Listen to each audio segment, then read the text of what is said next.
Yeah, it's been a really good 6-week prep. We've had a tough time in Hong Kong with the conditions and the heat and everything that everyone's obviously, and the rain, as we've all seen over the last couple of weeks. But the lads have been great, the management have been great, and we've put everything into it so we can put our best foot forward conditionally so that we can compete.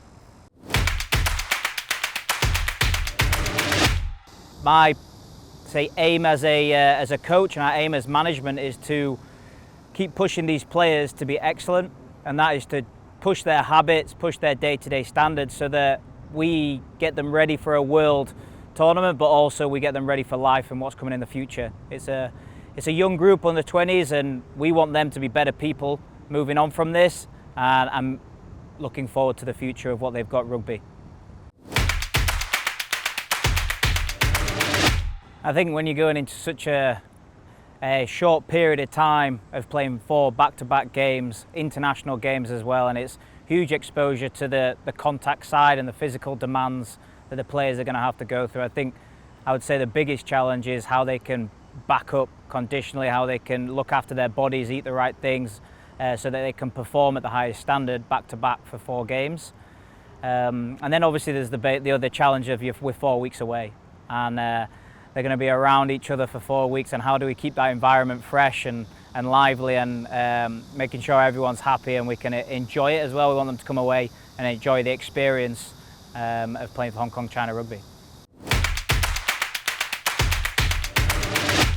And it's critical, and what we're trying to do is to expose these athletes to the highest standard that we can possibly do. So a tournament and getting to a tournament like Junior World Trophy, we're playing Japan's and Scotland's and Samoa's that are obviously all over the world, playing in incredible tournaments like the Six Nations and Asia tournaments, and playing New Zealand, etc. And our athletes now are being exposed to that at the highest standard, showing that when they are then going to transition on to their senior teams, it won't be less uncomfortable for them, but they'll be able to strive in those environments and push our senior players rather than coming into an environment and struggling and not knowing what's going on. That's what we're trying to build with this pathway, is that when they get there they can excel in the environment rather than take a couple of years to get into it.